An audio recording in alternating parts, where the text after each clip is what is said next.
the Week 13 edition of the Revolutionary Sports Show, and this is the NFL Pick'ems. We've been doing it all season. I'm Brian Duchaine.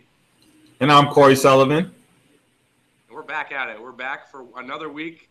I don't know what the records are looking like right now. Corey might have a little bit more outlook on that, but we're here just to give our, in quotes, expert opinions for this week. And we're just going to go ahead and start it right off. Cowboys at Vikings.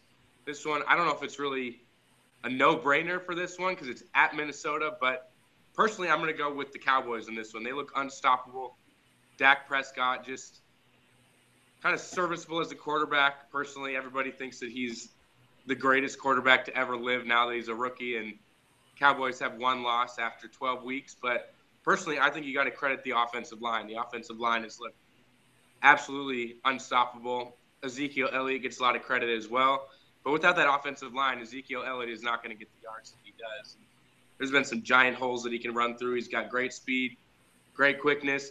And then on the other side of the ball, you got the Vikings, which they've just been on a downward slide ever since, I believe it was after week 5. They were 5-0, looking pretty good, and now all of a sudden they are 6-4, and they just squeaked out a win, and then they lost on Thanksgiving to the Lions, throwing a huge pick to my guy Big Play Slay at the end of the game. So this one, I'm going with the Cowboys. I don't care if it's at Minnesota. The Vikings just seem like they have no heart without Teddy Bridgewater and Adrian Peterson out there. Sam Bradford, everyone thought he was the answer. Everyone in Minnesota, at least, they weren't worried after 5 weeks. They said they were better without Teddy. Now everyone's crying and wondering where he's at. So I'm going with the Cowboys in this one. Corey, what do you think? I think that's a very safe pick. Cowboys, the hottest team in the NFL right now. 10 straight wins. Very impressive. But it's going to be a challenging game for them. They haven't really been challenged this year. They're going up against one of the best defenses. Some might believe that they are the best defense in the league, but that Vikings offense just doesn't have enough juice to beat this Cowboys high-powered offense. Dak Prescott isn't going to wow you with the numbers, but he's going to win games.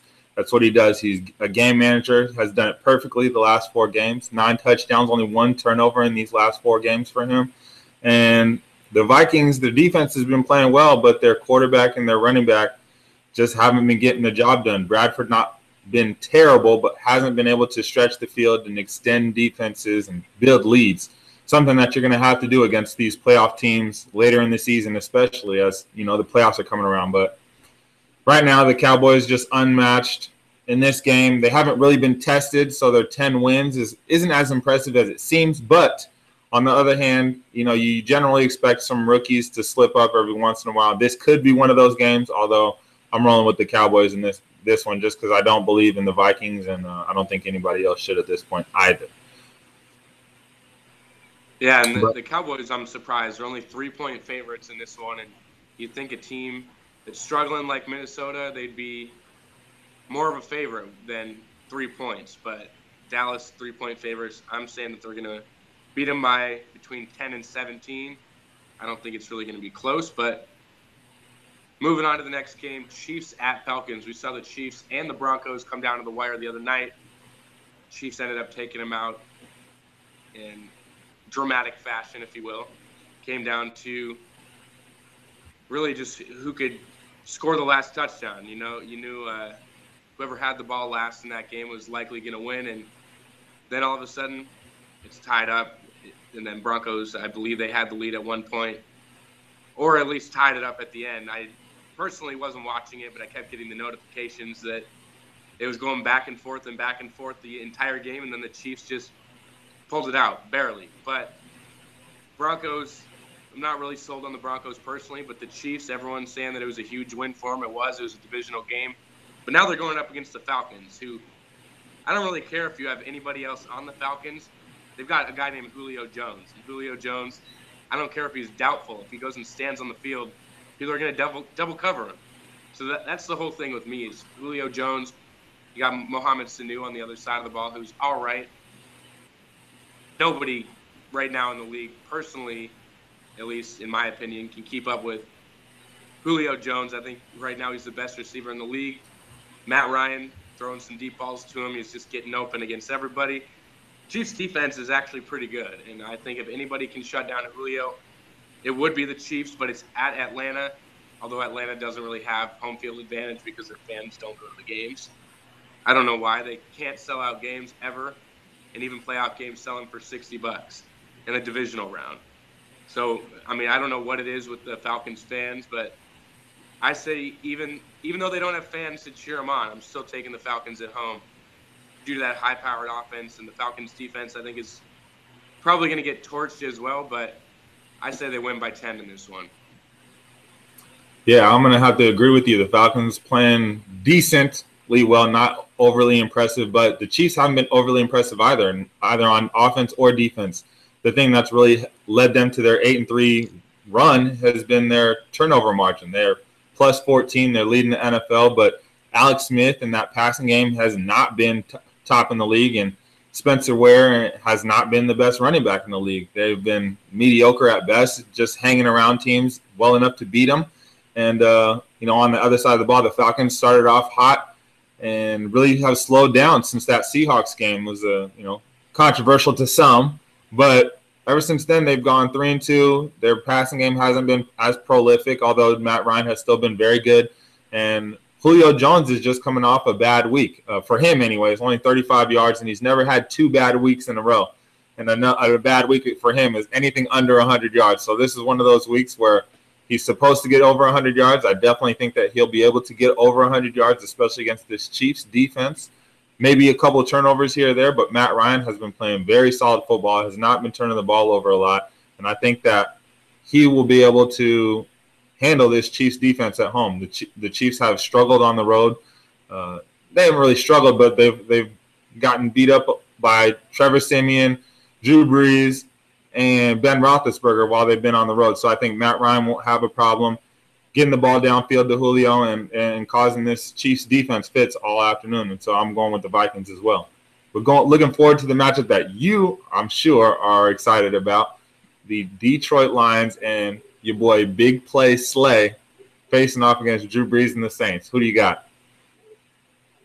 Surprisingly, I'm actually going to pick the Lions in this one. I sometimes pick against them if I don't fully believe that they're going to win the game, but the Lions were to win this one and the Vikings were to lose against the Cowboys, just like that, the Lions would be 2 games into the lead of the division with wins against Minnesota. So that would essentially put them up by 3 games in the division, and huge moving on with the season in the week 13. So I think the Lions are actually going to come to play, although it is at New Orleans. Teams have trouble at New Orleans. New Orleans' defense is absolutely atrocious, and if there's anybody that can pick them apart, Matt Stafford, Tom Brady, they both could probably do it, but Stafford going in there this week, and I think Stafford is going to pick them apart personally. And although Marvin Jones hasn't really had the games that everyone's expected him to have, Golden Tate's emerging as a great option for the Lions, and then you got Anquan Boldin, who can still do it. He's right now leading the red zone, I believe, for the Lions, and every time you look up, it's Anquan Boldin from 2 yards out or Anquan Boldin from 7. If they're close, they're always looking at Anquan Boldin in the end zone. I don't know what it is with him, but obviously he's still got it. And then you got the Saints on the other side. Drew Brees likely going to pick the Lions defense apart as well, unless Big Play Slay and Raphael Bush come to play. But I think Drew Brees, one of those elite quarterbacks out there, it's going to come down to whatever defense can actually make a stop. And when it comes down to it, I think the Lions defense can just be that much better than the Saints defense. And then on the other side of the ball, Stafford, I think he can pick apart a little more than Drew Brees can pick apart the Detroit defense. And when it comes down to it, picking the Lions by 3, they're going to keep that streak going of winning or losing by 1 score every week. Who you got in this one? Very surprising for you to pick the Detroit Lions. I think Stafford has been playing well as of recently, although he hasn't been prolific. That's the one thing that I've been waiting to see from Stafford, is to get back to that elite level, back to that 5,000 yards level that he was playing at. Maybe not get to 5,000 yards, but just to that same level that he was at. And Drew Brees has been at there his whole career, and is going to move the ball, and they're going to get down the field because they have to, because their defense is absolutely awful. But in this, I just don't see the Lions being able to stay with the Saints right now. I think that they have the ability to. I think that Stafford has that ability to throw for 5,000, to hang with those teams that have the Drew Breeses and the Tom Brady's, those type of guys. But they haven't recently, and I can't go with the guy that hasn't been doing that as of recently, although I could see it happening. I'm just going to have to go with the Saints based on Drew Brees having the number one offense right now, got it rolling, and Stafford just has been slugging along these last couple weeks. But I will say this about the Lions. They are a playoff team, and I think it will be good for them actually to lose this game, to refocus for the next half of the year, because they have been playing close games, and that says a lot about a playoff game or a playoff team. Your playoff games, they're very rarely going to be a blowout, and to be able to play every single game this season as a close game and to come out on top majority of the time is big in the long run. And I think that the Lions, they could use a loss here to just refocus them and just get going and keep it up for the second half of the season. And then moving on to your boy, Johnny Hecker, the Rams at the Patriots. Jared Goff, like we had expected, didn't really live up to the hype with his first game. And, he doesn't really look like the quarterback that everyone thought he was going to be. But, give the guy some credit. He's been sitting on the bench all season. All of a sudden just gets shoved into the games after a week of preparation. And you can't really expect him to succeed when he's been sitting on the bench all year. And then you just kind of toss him the ball and say, get out there. Now you're our guy. It doesn't really work like that. And I think sitting on the bench after being a first-round draft pick, it kind of definitely does some things to your confidence when you're sitting on the bench and you're like, I'm better than this. When am I going to get a chance? Then you finally get in the game. It's just not the same as going in from week one and your mistakes all year and learning how to adapt to the NFL from week one, like some of these other rookie quarterbacks have been able to do. And personally, I just think, I don't know if it was a coaching thing or the owners or football operations or kind of where the problem lies with the Rams, but something's wrong there, and I don't really know what's going on with the Rams. And even the home games, they go in and they're just not the same, even at home. And they're just not a good team this year, and I don't really know how to explain it. They play great against the Seahawks every time they play them, and then everyone else, they just look like trash. And in this one, they're playing the Patriots, and I don't know if Rob Gronkowski will end up playing. I saw that he got injured last week, and he was just coming off of an injury. So, personally, precautionary, I would say Gronkowski for this game if I was in charge of the Patriots operations over there. But for this one, even if they start Martellus Bennett, Patriots, I say smack them around and beat them by 17, maybe even 24. What's your outlook on this one? Yikes, that's a whooping. But it's hard to see that this game going the other way. The Rams just don't have anything going for them right now. Really don't have anything to play for. And to be honest, they really don't even have a draft pick because they traded for Jared Goff. So I think at this point in the season, they're just trying to get Jared some reps, some live reps against really good teams. I don't know why they started him right now at the hardest part of their season right now, but this is what they get. Todd Gurley isn't doing much. I think he's just around 60 yards a game and has just succumbed to the Rams lifestyle as of recently, just not very good, crumbling under pressure, and their best player is their punter, to be honest with you. The defense is doing okay. Alec Ogletree, I praised him a couple weeks ago when I went to go see him live, but really outside of those guys, Aaron Donald doing well, but it just doesn't matter. Jeff Fisher, I believe he's going to be out. This is his last year, his last couple games in LA. And they're just going to be moving in a different direction. They just don't have the talent and firepower to hang with Tom Brady and the Patriots, no matter who they put on the field. If Gronk plays, it's going to be a huge blowout, but I think that they'll rest him. This is one of those games where if you're a top team, you can rest a couple guys and still pull out even a close victory. And especially in Foxborough, it won't be too tough for Tom Brady to handle this Rams defense. And I think that, you're right. There'll be a 2 or 3 possession game. It won't be a close one. But moving on, we got the Broncos facing off against the Jacksonville Jaguars. Brian, who you got in this game? This one is actually probably more difficult than it should be to pick a winner because they're both not looking so good at this point. Trevor Siemian, day to day, he's really unsure of whether he's going to start this Sunday or not. But they're going up against the Jaguars with Blake Bortles, It's at home for the Jaguars. And, Broncos playing on the road. You think it's going to be an easy game against the Jags, but I think looking at it, it's going to be a tougher game than you really imagine. The Jags actually played competitively against the Lions. I believe it was last Sunday. And, that they just kind of have something to them that I could see them beating the Broncos, but I'm going to pick the Broncos in this one just strictly because it's the Jaguars, but I wouldn't be surprised to see the Jaguars pull the upset at home, but I'm going to say the Broncos win in a close one. I'm going to pick the Broncos by 3, and I don't think it matters who starts at quarterback, whether that be Trevor Siemian or if they pull a fan out of the stands to start. It could go either way, Broncos and Jags, but I'm picking the Broncos by 3. Yeah, I mean, I'm just going to go ahead and say it. I'm going with the Broncos. The Jags really don't have anything to play for right now. They have a top 3 pick if they lose out, and they really could win by losing out. They potentially need another signal caller. This is Bortles' 3rd year, and he's not getting any better. There's no real excuses on why he's not very good. They got Allen Robinson, Allen Hurns, Marquise Lee, Julius Thomas, a bunch of weapons for him, and he's still not able to do anything outside of garbage time. This team is 2-9. They got no run game. Their defense is pretty good. I wouldn't say it's one of the top in the league, but they're a young team, going to get better, and offensively they're not getting any better, and that's all on Bortles. And with the top 3 pick, that's around quarterback range, a really good offensive lineman, really good defensive lineman. There's a bunch of ways you can go with that pick, and I just don't think that they have anything to gain by winning this game. Even if they did have anything to gain, I think the Broncos generally are just an overall better team than no matter who's starting, if it's Siemian, if it's Paxton Lynch, if it's a fan out of the crowd. It doesn't really matter.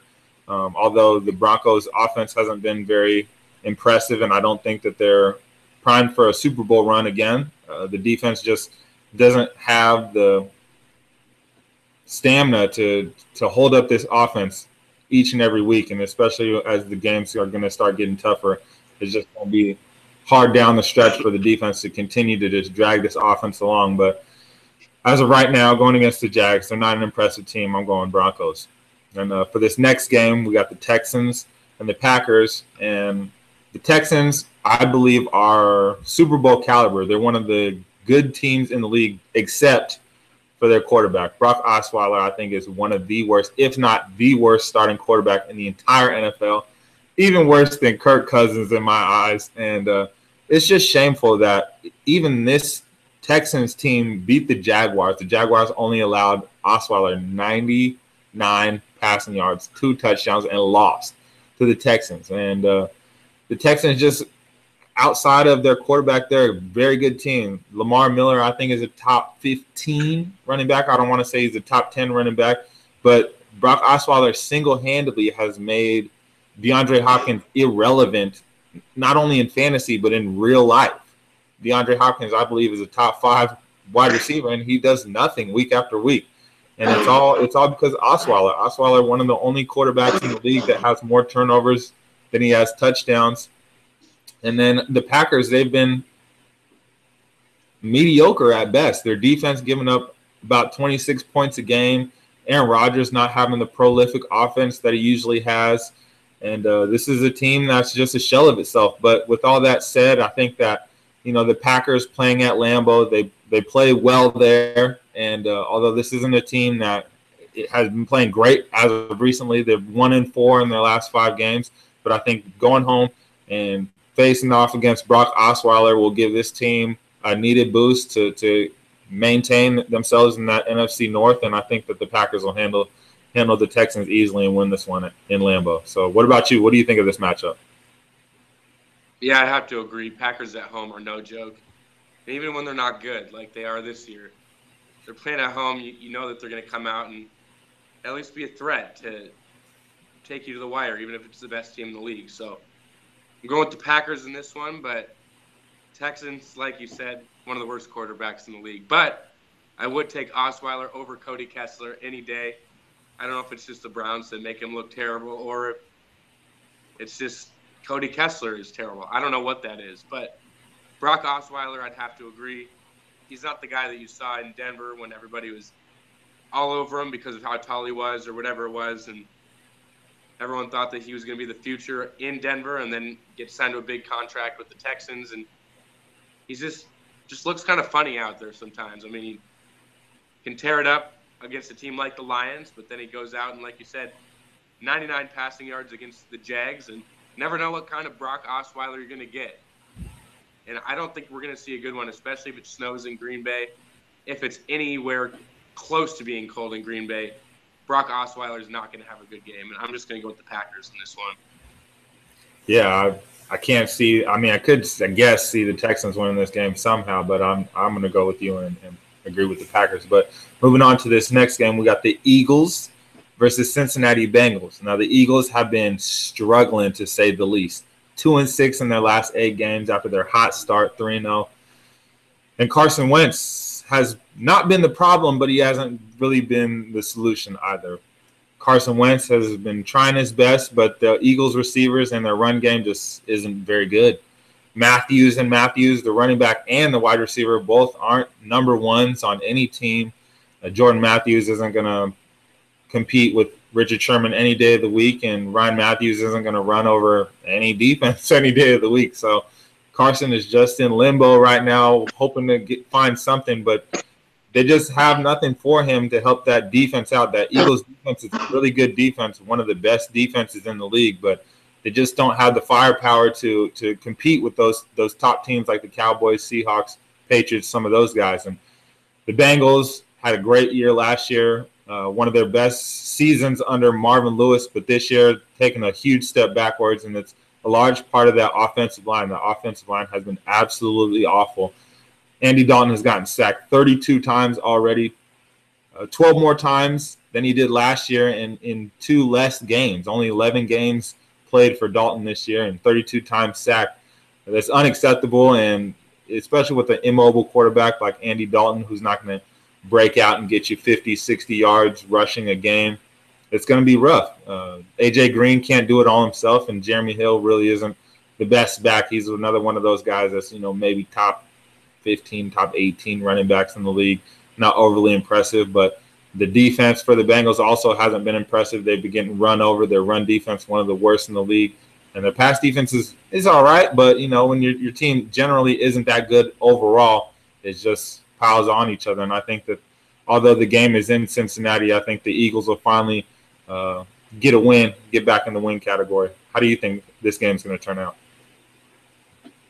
I think this game's going to turn out terrible regardless. They're both looking like trash recently.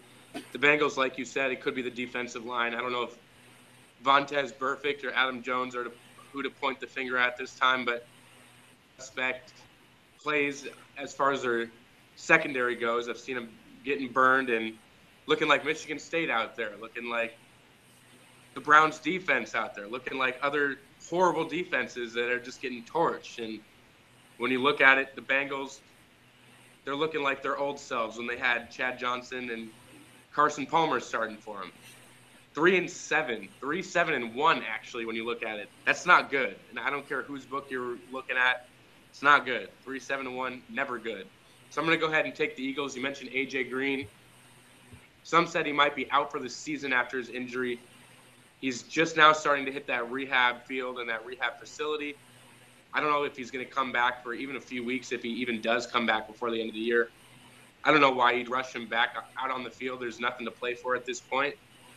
I'm going to go ahead and take the Eagles. I think they do steal one in this one as well. And just the Bengals, I don't know what happened to them. And something happened. I don't know if there's a scientist that can tell us if there's something in the air in Cincinnati, if these guys got abducted by aliens. I don't know what's going on, but I'm picking the Eagles in this one. You're right. Picking the Eagles. I think that let the birds fly. But staying over on the East Coast over there, we got the Ravens hosting the Miami Dolphins. The Miami Dolphins, one of the hottest teams in the NFL, 6 straight victories. 5 of those, 5 in a row, actually, by 1 possession or less.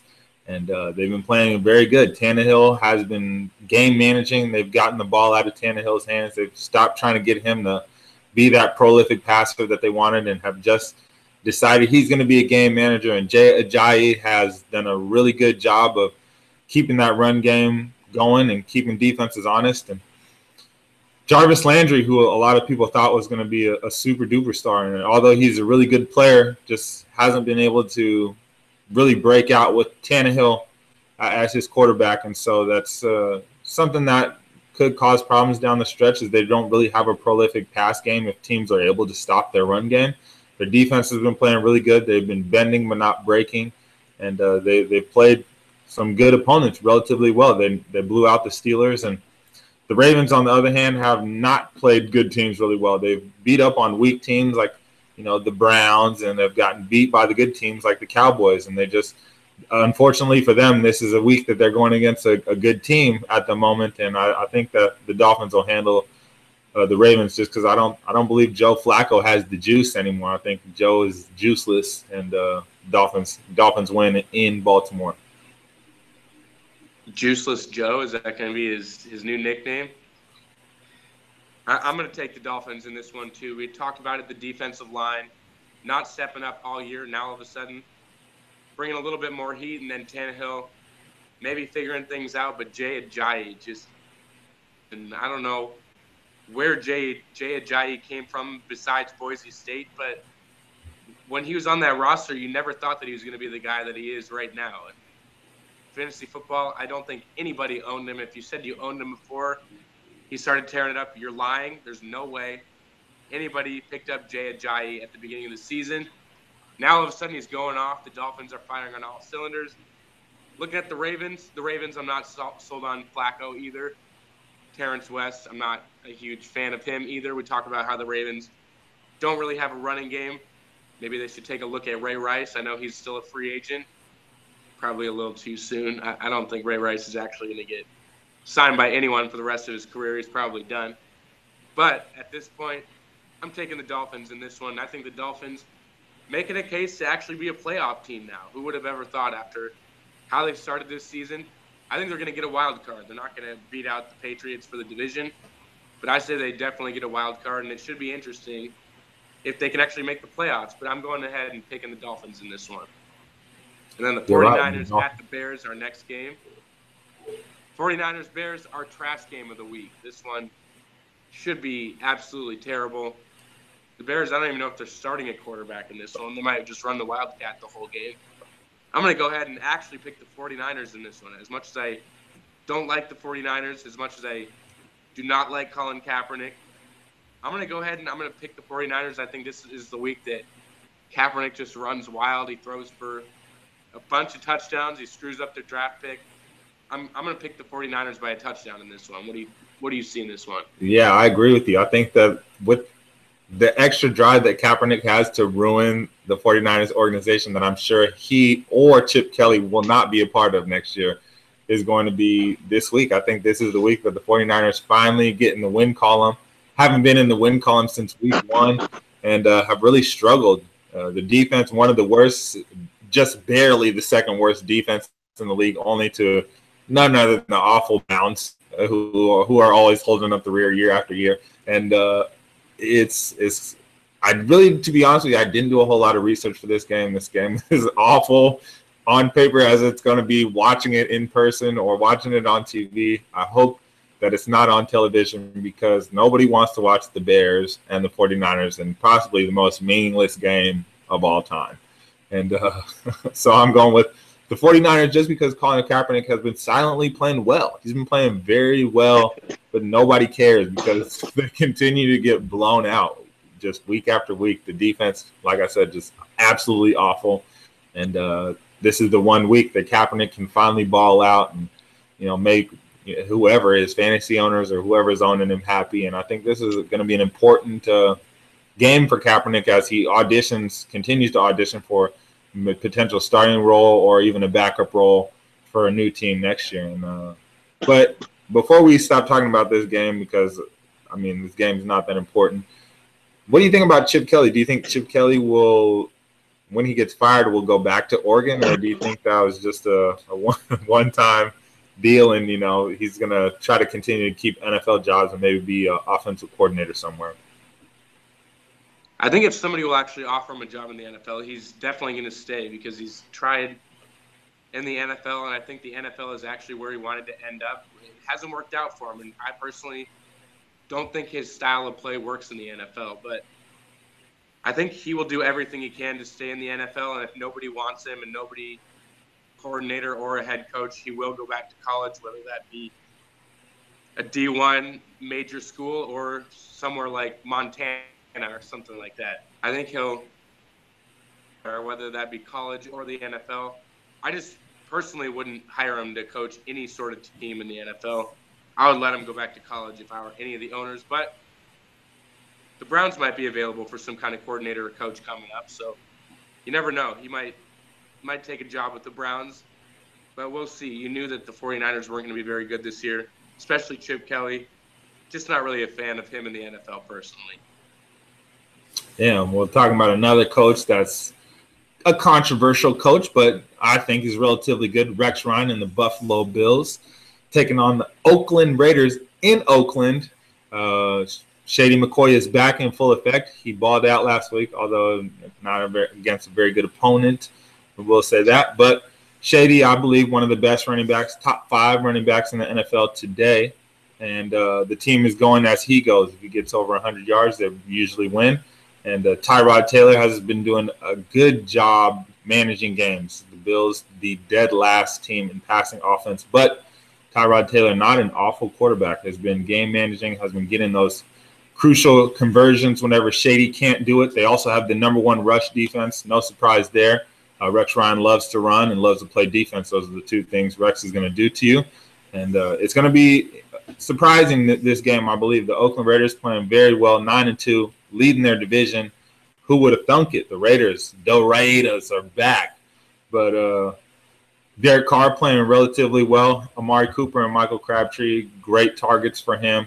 He's not turning the ball over, getting in the end zone, and the defense is absolutely awful. I don't know how this Raiders team keeps winning games, but they continue to pull out wins week after week, and I think that the Bills are a really good team, one of the best pass rushing teams in the NFL, tied for 3rd in the league in sacks. But I think they'll keep it close, but I think the Raiders just have too much firepower for the Bills to come into Oakland and beat them, so I'm going with the Raiders for 10-2 this week.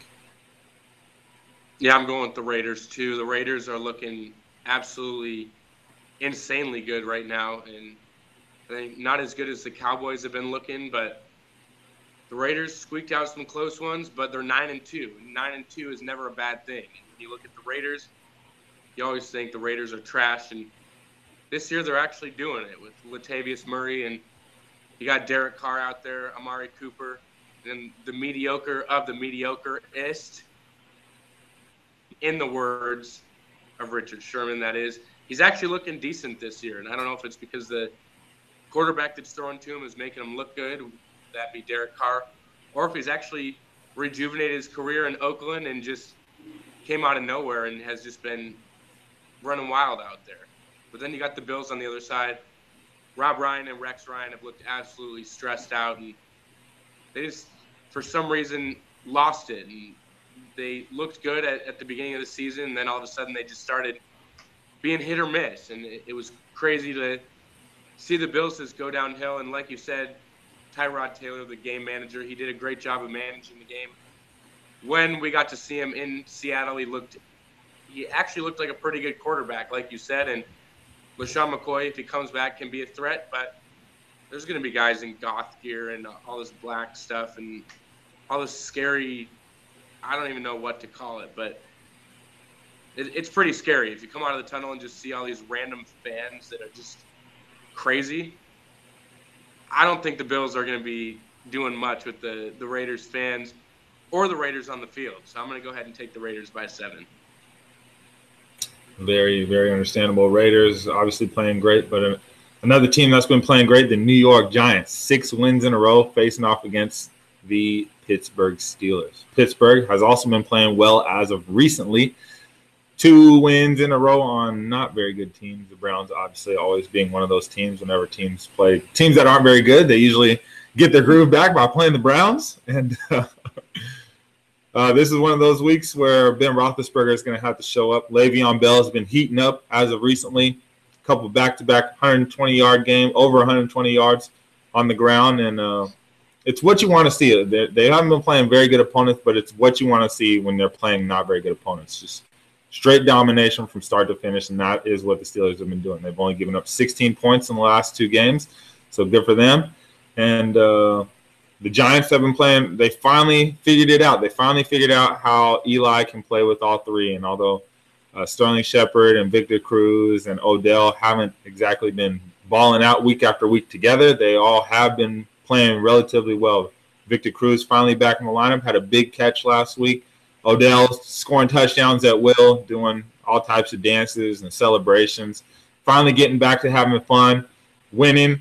Winning will generally do that to a team, and this is another game I think that the Giants could lose to refocus themselves for the second half of the season. I think right now they're playing above their head. The defense, they haven't really beaten up on any really good teams. They beat the Cowboys in week 1 when it was Ezekiel and Dak's first game. We'll talk about that a little bit later on in the season about their nerves for that first game. Could come back around come playoff time. Also first playoff game, but the Giants playing well. JPP playing very well for that defense, doing it all.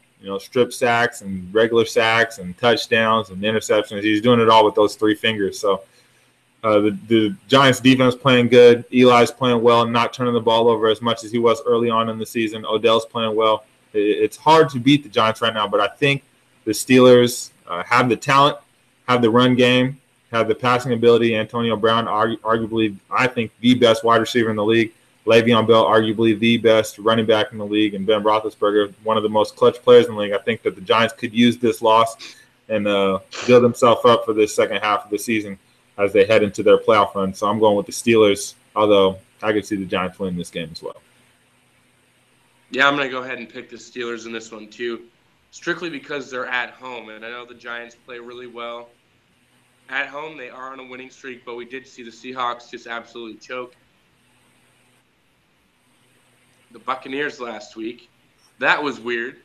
I almost said the wrong team that they played last week, but famous Jameis out there didn't look super good against the Seahawks, but the Seahawks, they came off of a big winning streak and they lost. They scored 5 points. And I think this is going to be a similar situation, big winning streak, and I think they're going into a tough place to play, and it's not just going to be a gimme game for them that they're going to keep their winning streak going. I'm going to say Le'Veon Bell and Antonio Brown also have a big game, like you said, and it's hard for me to pick against the Steelers at home, even though the Giants are looking real good right now.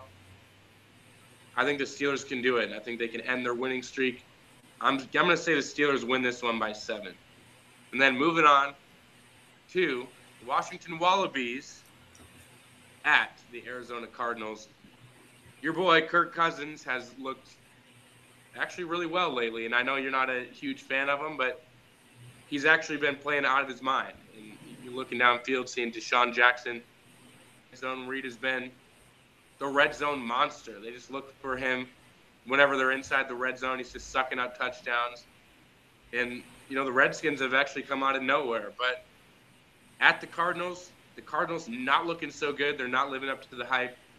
Sure, they're at home, but does home field advantage matter that much for the Cardinals? We've seen teams go in there and blow them out. And teams just don't do that when you have a good home field advantage unless you have tons of injuries. But the Cardinals just haven't looked like themselves this year. And I'm going to go ahead and pick the Wallabies in this one. I think they go in and beat the Cardinals by 10.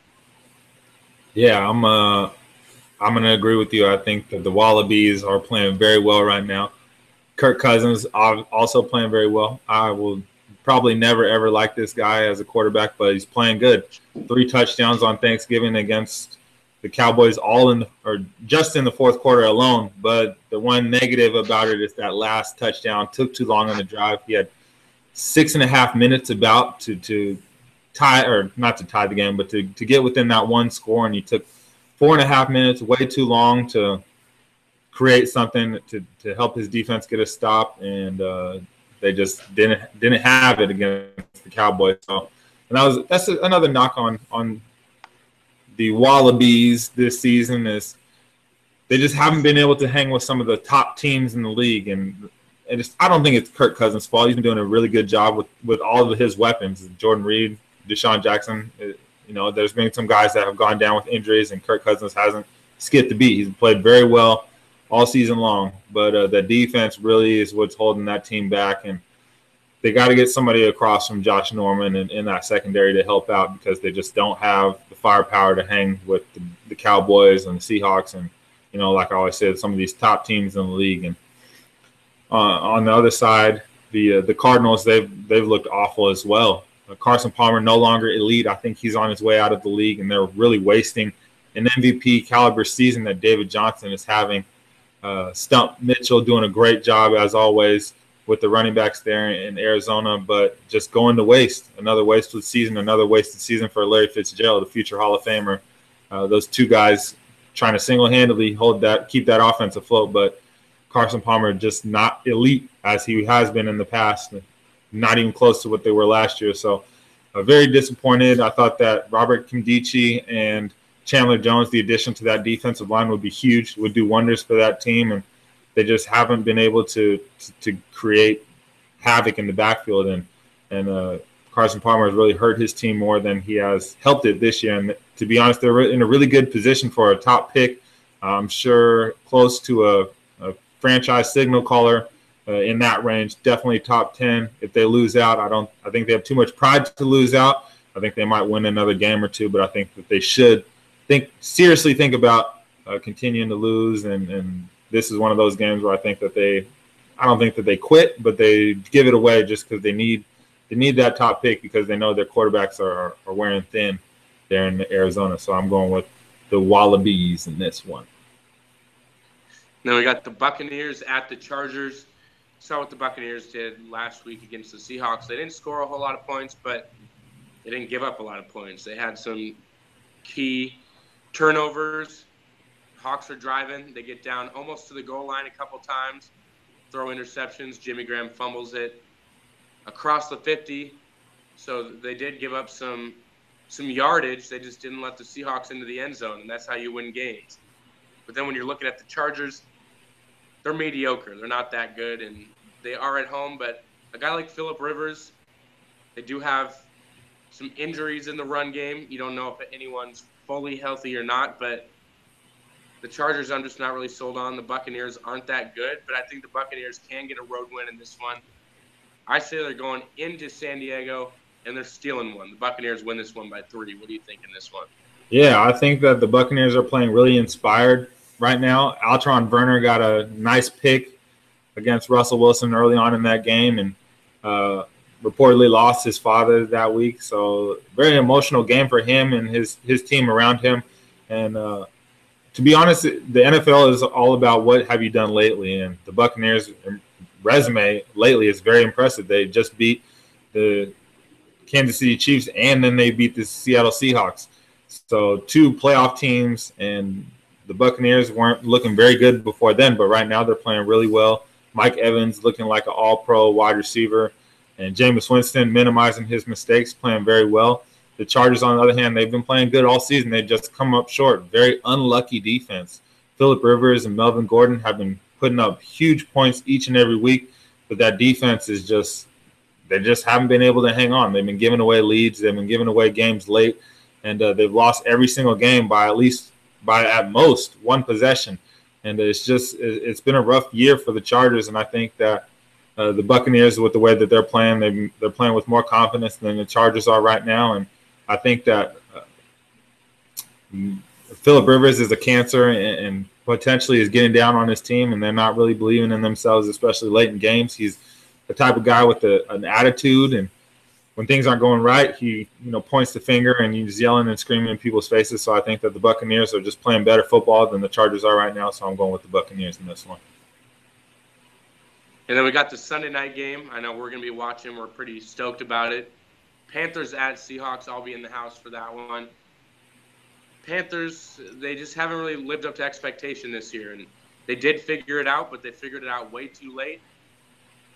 But they're getting the Seahawks at a good time because they're getting them out and Cam looking pretty good. But this isn't the same team that came into Seattle and ended up beating the Hawks on a last-minute touchdown. And it's not the same team to beat them at home by 7, 31-24. And when you look at it, the Panthers are just, I don't want to say wounded, but they're just not the same team. And the Seahawks at home are just a totally different beast. And I think the Seahawks can take them out.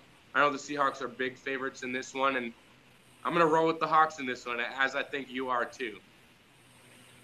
Yeah, to be honest, I really don't even have an analysis of last week. I don't even know what to say about 5 points. That's such a weird number in general. How do you score 5 points in a football game?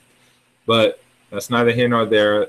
The really thing that's bothersome to me is the Seahawks wide receivers. They just disappear from time to time.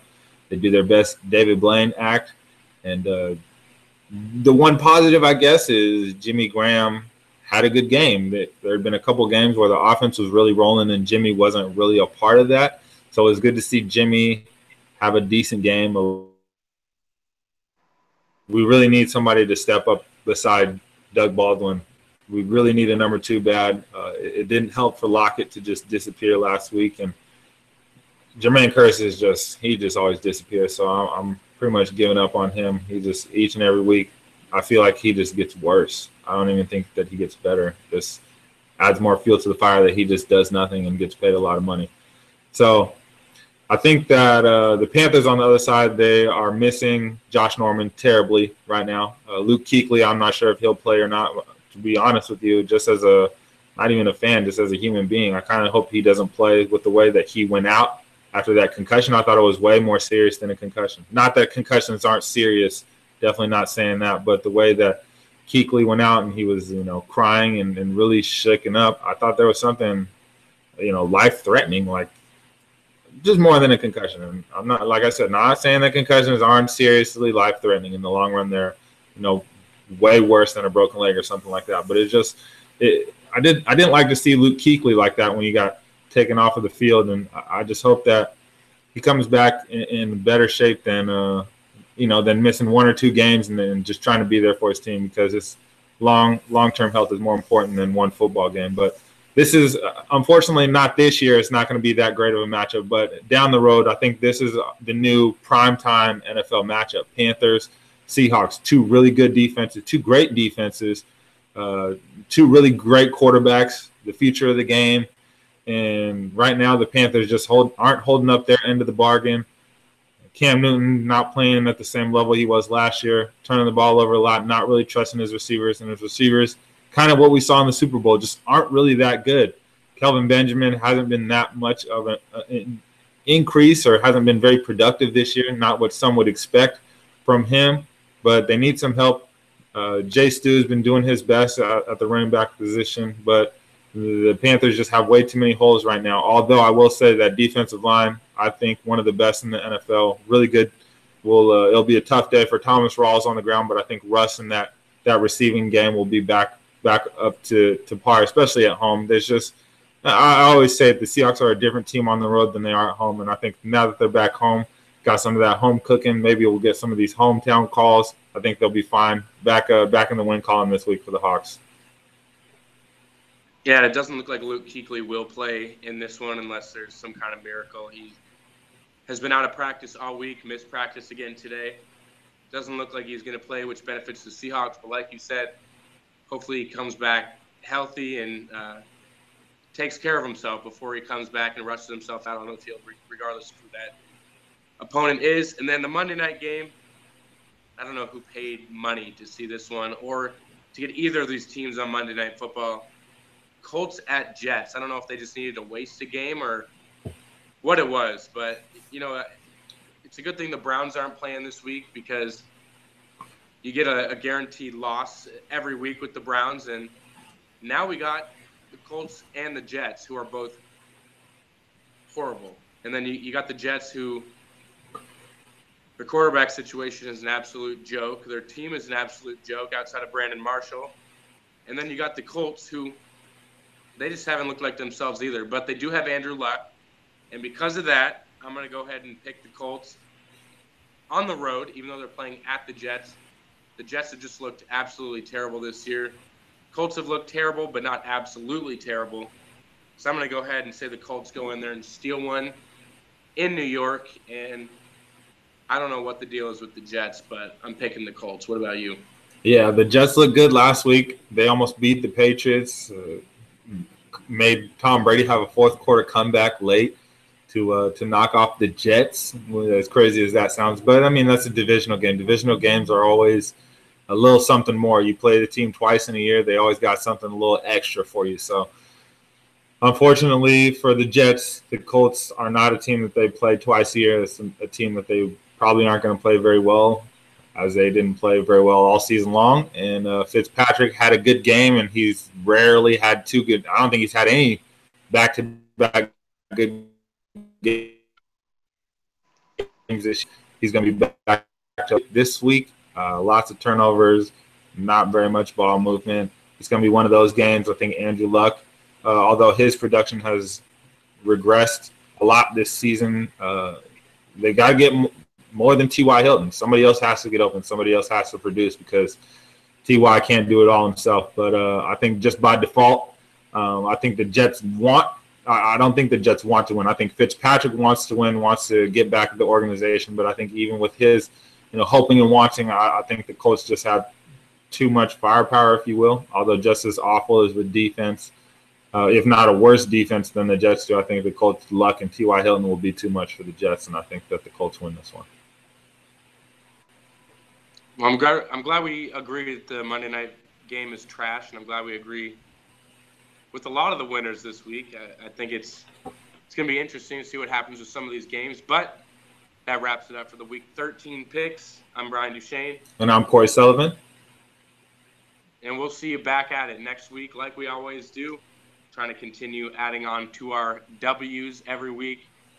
Hopefully my record's looking okay. I don't even know what it looks like, but we'll be tallying up the record and getting back with you guys next week. But we'll see you later.